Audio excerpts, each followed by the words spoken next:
Welcome back, everybody. It's Bill Ruggiero from New York Center, the TMO, and another just a quick video about one of the more advanced features of marker creation. I spoke about it a little bit on the initial setup marker video, and I just want to touch upon it here. When we start looking at different facilities and what they may want to look at, a lot of it's based on having common data shared and displayed differently to each facility. So as we had before, this is a default New York Center setup. And I want to show you how to link a part of a restriction, or part of a status, I should say, to a non-similar visual element, if you will. And it's easier to show you. So let's say I click the background and I want to create a, I want to look at or track the status of J95 outbound to Cleveland. But I don't want to draw the whole airway structure as we see here. I just want to track this particular element, J95 exiting. The only way to do it on this particular screen was to draw an airway. When you go create sticker and you hit line, you'll see that I'll have to draw something. When I go to New York Center, I have airways. I don't have elements of airways. So we're not going to draw this, and we're going to just change it a little bit.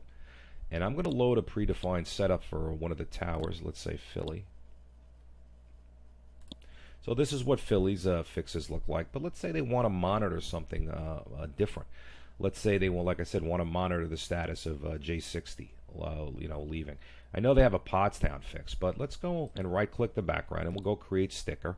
And though it's an airway we're looking to monitor, we're going to create a fix. And I know it does say square. I meant to do those square, but I changed my mind. But I may go back to square, we'll see. Anyway, we'll click that, and you get the window that we've seen in a lot of other videos. And we'll put a marker on the screen. Notice the yellow dot here on the marker. But now it says add airway parts over here. You can see this little thing. So I'm going to check that. Notice I've checked it, and I'll pull down and select New York Center. Now notice when you look at this, instead of just having fixes, because we initially went to create a fix, I have all the parts of the fix. So in this particular example, we'll look at J60 exiting, and we're going to link to that. And we're going to do the same setup. We'll link. Now this marker, if I click on it, it'll show you J60 exiting. So it's tracking a specific portion of the airway. And again, the idea here is to allow operators or users to set up the screens and the setups and how they want to view it. I don't want to dictate on how you want to view it. If N90 was monitoring getting on New York Center, or vice versa, or if N90 wants to see what New York Center has to do with Washington Center, they can actually make a setup that monitors that and not have the whole airway to clutter up their particular setups. Again, because it's a New York Center restriction, when I go to my options, all I could do is move it around.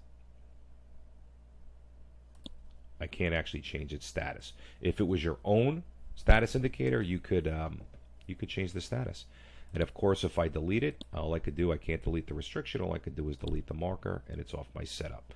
Again, a little bit of a twist on it. It actually kind of overrides the basic logic, but it allows you to create very flexible and versatile setups, honing in on what you want to look at. Thank you.